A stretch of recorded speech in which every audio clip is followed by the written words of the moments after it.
For over 15 years, Gallup Funeral Services Incorporated has been a beacon of light, guiding local families through difficult times. Gallup Funeral Services Incorporated proudly provides all families with compassionate choices for professional funeral care at reasonable prices. Get the answers you need 24 hours a day. No answering services, hidden costs, add-on fees, confusing fine print, or those scary-looking contracts. Remember, Gallup Funeral Services owns and operates the only crematory in Dare County, keeping our cremations affordable and convenient. Gallup Memorial Chapel in Bargo, North Carolina is now open and minutes from Moyock and Elizabeth City. From traditional church services and graveside burials to direct cremations and advanced planning, let Gallup Funeral Services Incorporated light the way for your family. Don't be pressured or confused by the other funeral homes. It's always your choice. Choose Gallup Funeral Services Incorporated. Call Courtney at 252-216-8030 to get a plan started today and visit our new website at gallupfuneralservices.com.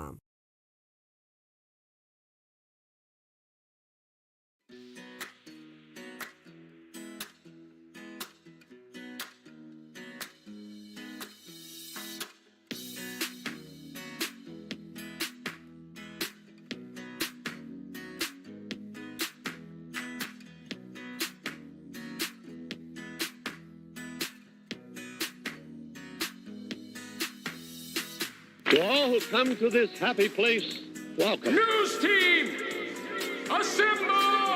Joining us live, because if you want to know anything about the Outer Banks, Sam Walker's the dude to fill you in. The sea was angry that day, my friends. Like an old man trying to send back soup in a deli. Always appreciate talking to you. Always good stuff with Sam Walker in the Outer Banks. Now here's Les Nessman and the news. And good morning, everyone. Welcome to OBX Today live here on Facebook and YouTube. I'm Sam Walker. We'll get our camera up and running here in just a second, as it's decided to, there we go. Click and click. Gotta activate. There we go. Hi, everybody. Welcome to the Wednesday, March 2nd edition of OBX Today Live, presented by Gallup Funeral Services on Facebook, on the Sam Walker OBX and OBX Today Facebook pages, and the Sam Walker OBX YouTube channel. Make sure you mash that like button, subscribe, hit the bell to know whenever we go live. Keep you posted on all the stuff that's going on around here on obxtoday.com. Let's get into our headlines this morning. Unfortunate story coming out of Camden County yesterday. The Daily Advance reporting that the body of a 69-year-old Elizabeth City man has been recovered from the Pasquotank River. That's after his boat was found unattended in a drift near Bartlett's Landing. Call came in around 5:19 yesterday afternoon about this boat, had fishing lines in the water. The boat was found, and about an hour and a half later, just before dark, the body of that man was found in the Pasquotank River. His full identity has not been released yet. Sheriff Kevin Jones of Camden County confirmed that he was an Elizabeth City resident.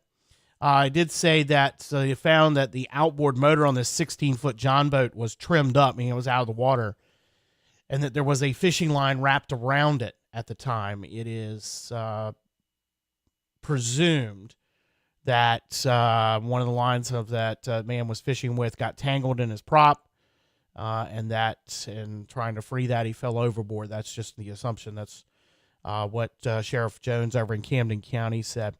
Something to note, and this brings up a good time to remind you about water safety here on the Outer Banks and northeastern North Carolina.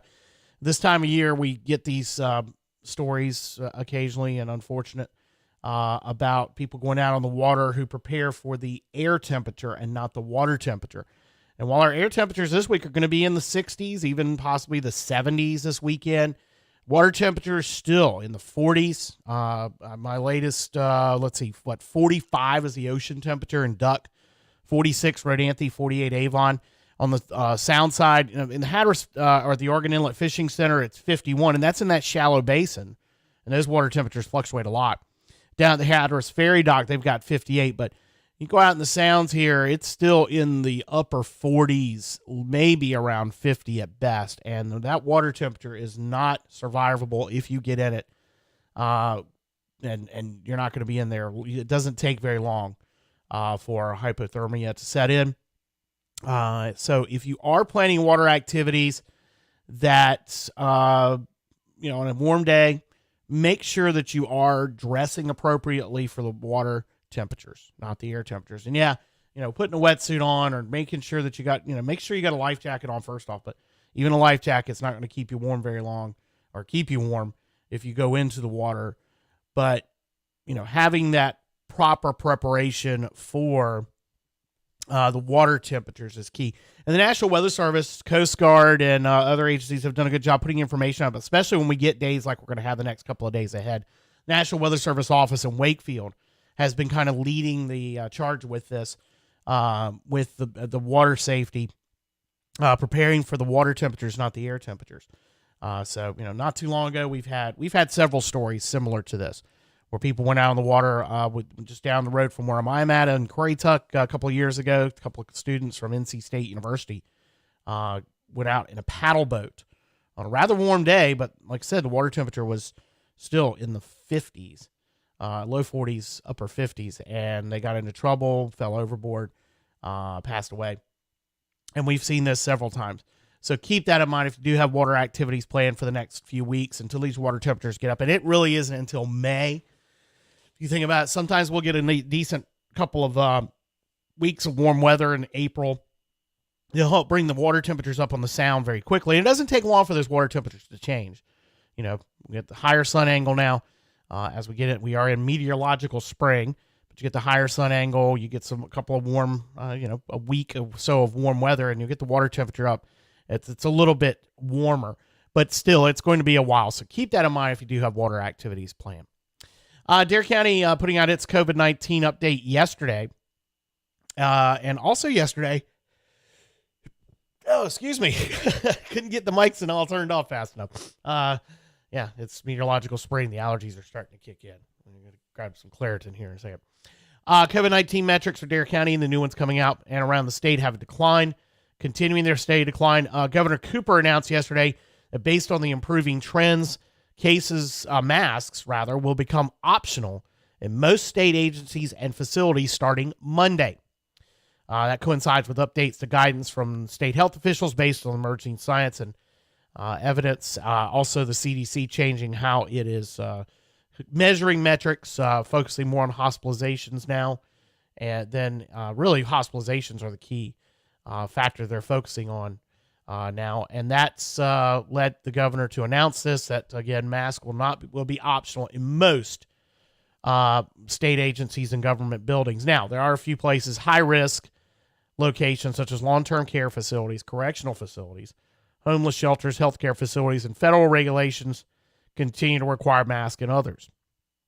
Requirements do remain in place for state employees who are not vaccinated, must be tested for COVID-19 at least once a week, but beginning next week, employees can use at-home rapid antigen tests to meet testing requirements, in addition to what's known as PCR tests. So that change coming yesterday from Governor Cooper. The new update from Dare County, just 51 new cases over the past week, 36 active, hospitalizations down to 7.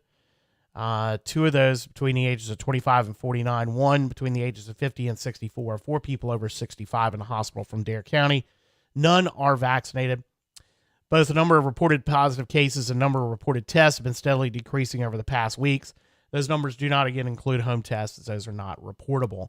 And Dare County is now classified in as medium or yellow level of community transmission of COVID-19, according to the CDC's new map. So the update out from Dare County Health and Human Services yesterday, and you can read that at obxtoday.com right now.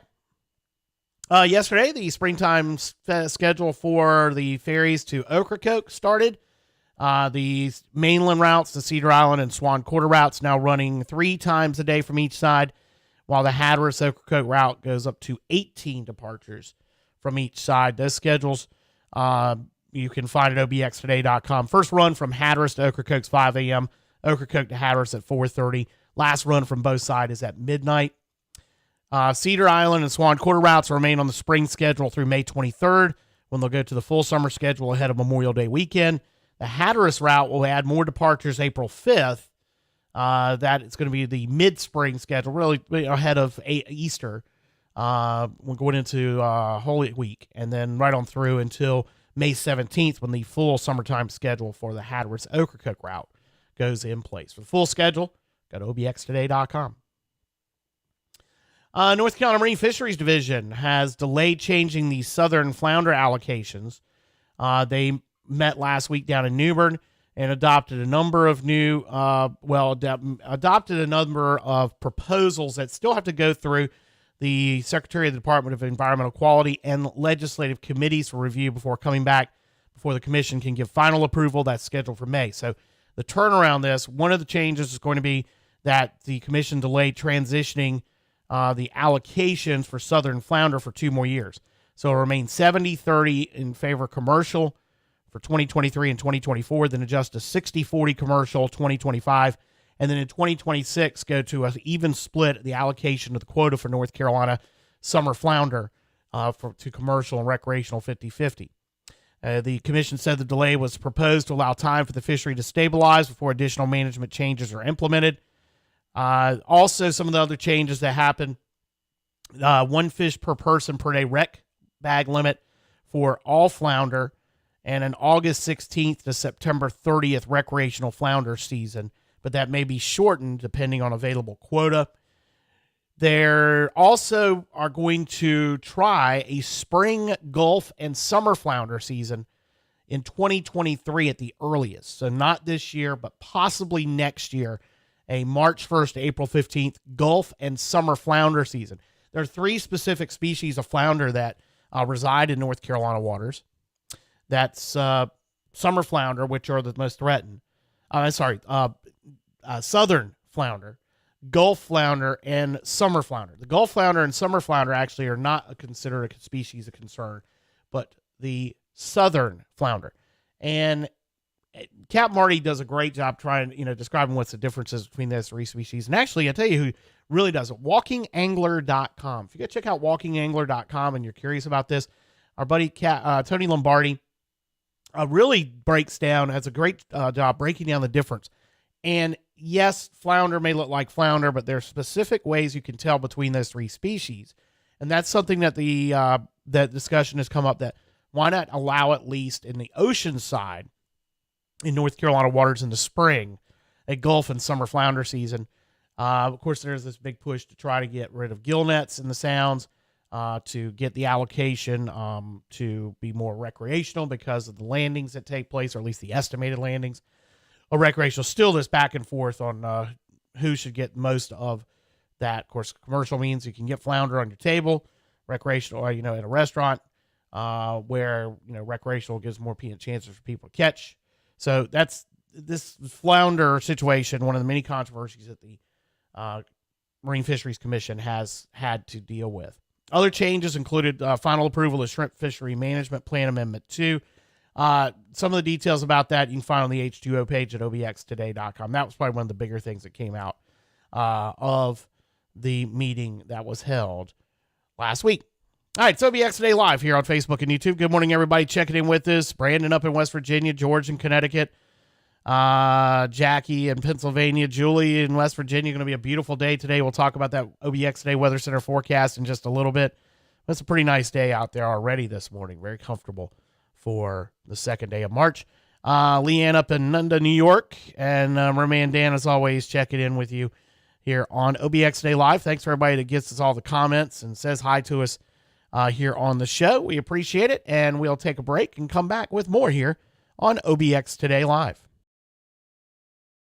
For over 15 years, Gallup Funeral Services Incorporated has been a beacon of light, guiding local families through difficult times. Gallup Funeral Services Incorporated proudly provides all families with compassionate choices for professional funeral care at reasonable prices. Get the answers you need 24 hours a day. No answering services, hidden costs, add-on fees, confusing fine print, or those scary-looking contracts. Remember, Gallup Funeral Services owns and operates the only crematory in Dare County, keeping our cremations affordable and convenient. Gallup Memorial Chapel in Bargo, North Carolina is now open and minutes from Moyock and Elizabeth City. From traditional church services and graveside burials to direct cremations and advanced planning, let Gallup Funeral Services Incorporated light the way for your family. Don't be pressured or confused by the other funeral homes. It's always your choice. Choose Gallup Funeral Services Incorporated. Call Courtney at 252-216-8030 to get a plan started today, and visit our new website at gallupfuneralservices.com.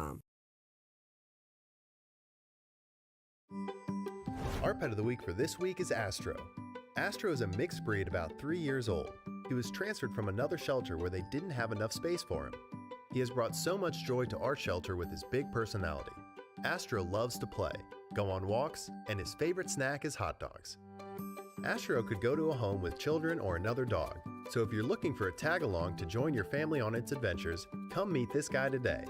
To adopt Astro or foster one of our other animals, you can come visit us Monday through Saturday at our shelter located in Manio.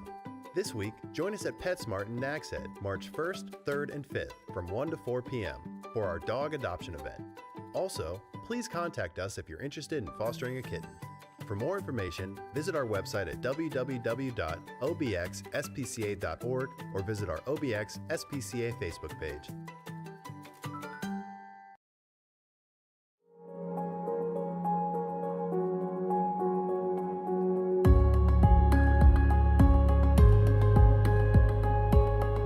Beach Vitex is a coastal invader on our dunes and is listed as a state noxious weed, making it a regulated plant. Vitex is a fast-growing plant with long runners and was originally imported from Korea in the 1980s. It was thought that it might help stabilize dunes along the southeastern coast. It has purple blooms and silvery leaves that some homeowners were interested in for their landscaping. Unfortunately, Beach Vitex outcompetes most native plants. The plant spreads easily and has a shallow root system.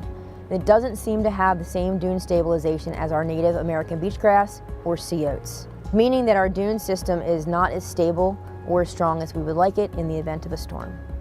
On the Outer Banks, a task force was formed in 2008.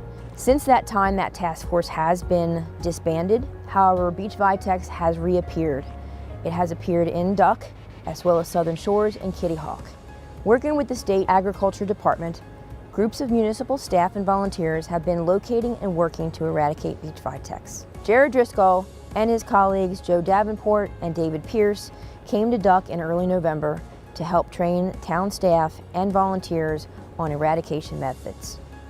So what are we looking for when we're looking for Beach Vitex?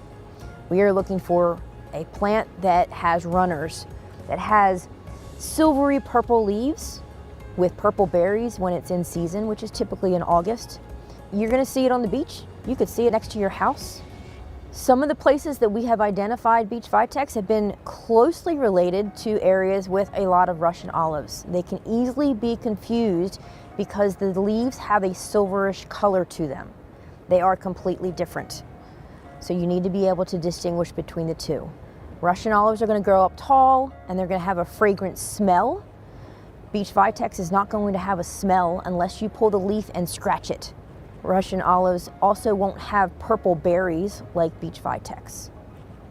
If you see the berries in the plants, chances are if you follow that strand, you're gonna see a host of runners throughout the ground that are typically woody with some bark on them.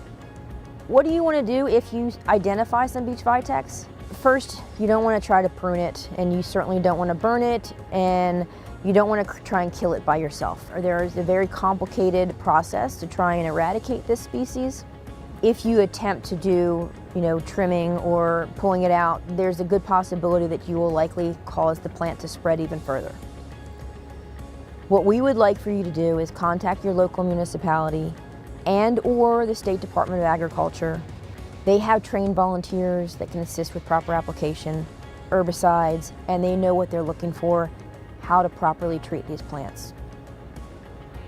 The key to fighting Beach Vitex and preserving our important native dune plants is the help of everyone that spends time on the beach. Identification and reporting can keep our dunes growing and stable for the future. Don't hesitate to call us, even if you're not sure.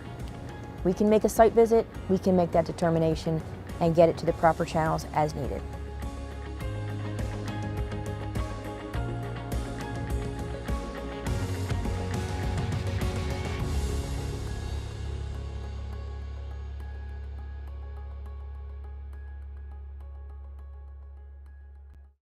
For over 15 years, Gallup Funeral Services Incorporated has been a beacon of light, guiding local families through difficult times. Gallup Funeral Services Incorporated proudly provides all families with compassionate choices for professional funeral care at reasonable prices. Get the answers you need 24 hours a day. No answering services, hidden costs, add-on fees, confusing fine print, or those scary-looking contracts. Remember, Gallup Funeral Services owns and operates the only crematory in Dare County, keeping our cremations affordable and convenient. Gallup Memorial Chapel in Bargo, North Carolina is now open and minutes from Moyock and Elizabeth City. From traditional church services and graveside burials to direct cremations and advanced planning, let Gallup Funeral Services Incorporated light the way for your family. Don't be pressured or confused by the other funeral homes. It's always your choice. Choose Gallup Funeral Services Incorporated. Call Courtney at 252-216-8030 to get a plan started today and visit our new website at gallupfuneralservices.com.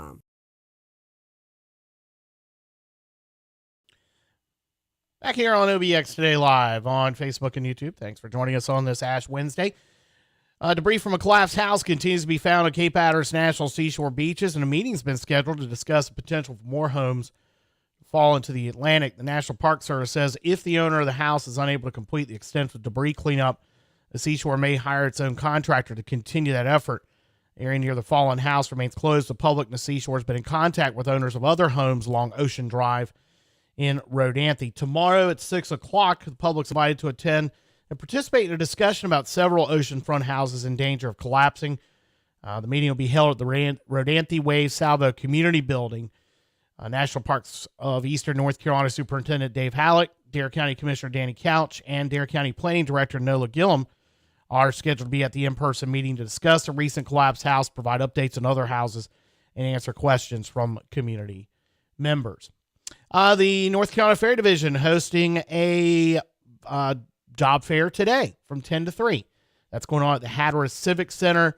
They are accepting applications for all positions at all experience levels, from entry-level parking lot attendants up to experienced boat captains.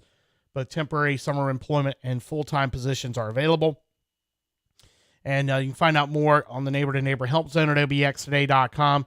They've already held previous job fairs around the state, and there's still jobs available. You can just go online to the Fair Division website or the state jobs website, actually, and find a link at the Fair Division. We've got all the details and a link for that in the Neighbor to Neighbor Help Zone at obxtoday.com.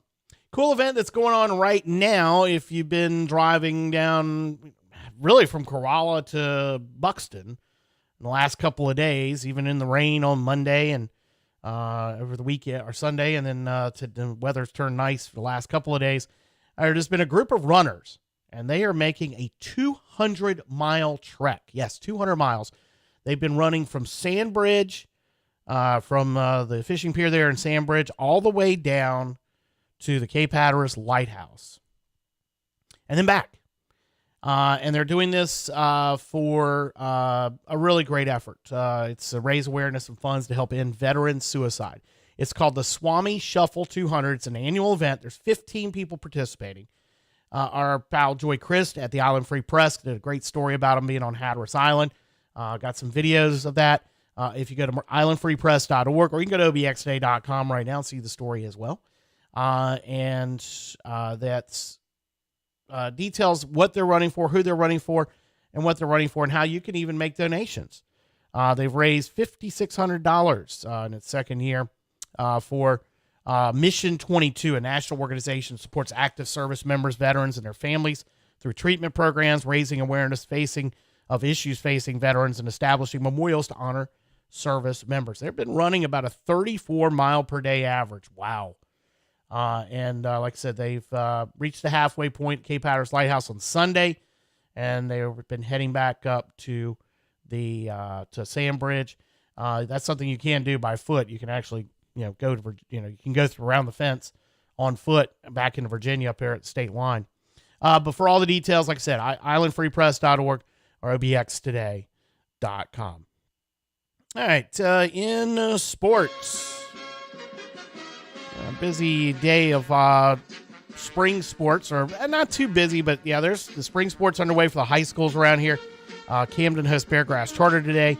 Northside at Riverside, Washington at Edenton. That's baseball and softball. Baseball only. Ocracoke is going to play the First Light JV. Currituck travels out to Roanoke Rapids. Girls soccer today. Mania is up in Virginia Beach to take on Cape Henry. Edenton is at Beargrass. The girls basketball playoffs, 4th round last night, the regional semifinals. Bertie beat Northside 60-44. That sets up the top 2 seeds in the 1A East. Bertie and Wilson Prep. They're going to play Saturday. Game time and site for those games. This is something different that the association is doing this year. They have not set a location yet for those the regional finals. That is going to be announced today. This morning we'll find out where the regional finals are going to be held. They're going to be held at high schools. They're not going to be at colleges like they had hoped. And then, of course, the state championships are at Reynolds Coliseum and the Smith Center next Saturday. But this Saturday is when the regional finals will be. The 5th, and then the 12th will be the state championships at the Dean Dome and Reynolds Coliseum. Of course, baseball shut down. Opening days canceled. Regular season games called off before labor dispute for the first time in 27 years. College basketball last night. Duke winning its final road game of the regular season, 86-56 over Pitt. Wednesday's games include Old Dominion at Louisiana Tech at 7, NC State at Wake Forest at 9. Conference tournaments underway. The most wonderful time of year. The madness has begun. The Big South tournament, among others, underway today. That's at Charlotte at Bojangles Coliseum, the original Coliseum in Charlotte. It's a cool event, cool venue for that. I'm so glad, considering 30 years ago we were playing in the Anderson Civic Center of the Big South. Where's my ring? Man, my ring's upstairs. All my memorabilia's up there for that wonderful title run for Campbell 30 years ago this weekend. All right, OBX Today Weather Center forecast. I'm going to have to break out the stuff. I think I can wear some of it today. Let's see. OBX Today Weather Center forecast today. We're looking like this. Sunny skies, high 66, west winds around 10, shifting to the northeast in the afternoon. Clear and 49 tonight with a southeast wind of about 10 miles an hour, shifting to the southwest. Then tomorrow's going to be cooler, sunny, back down to 58 with an onshore wind from the sounds. That's part of the reason why. It's going to shift to the northeast in the afternoon. It's a little dry cold front coming through. Tomorrow night, partly cloudy, breezy, 42. Partly sunny and only a high of 49 Friday. Then we're back to 61 under cloudy skies Saturday. And Sunday's partly sunny, 71. Monday, 72. Our next chance of rain in the forecast Monday night and into Tuesday. Coastal conditions for today. West winds 10 to 15 knots, becoming southwest 5 to 10 knots in the afternoon. 1 foot waves or less on the sound. Seas around 3 feet. Water temperatures, as we mentioned at the top of the show, in the mid-40s on the ocean side, 50, 55 on the sound side. Next tide change in Oregon Inlet's a low tide at 2:03 this afternoon. Sunset tonight at 5:58. Sunrise tomorrow at 6:28. Currently outside the studios in Uptown Nags Head, it's 54 degrees under fair skies. Not a cloud out there this morning. It's going to stay that way all day. And that's going to do it for OBX Today Live for this Ash Wednesday, the 2nd of March, 2022. Thanks for joining us. Thanks for everybody that's checked in. Merman Dan there with a few of those. Leanne, yep, appreciate that. Watch out for those prickly pears. Don't get in a fight with prickly pears. Did that with Boy Scout camping trip at what was now the Salvo Deus area. We used to be a campground. And throwing, you end up with them on your face. Those prickly pears. They can be dangerous. All right, we'll be back with you tomorrow with another edition of OBX Today Live. Thanks for joining us, everybody. We'll see you.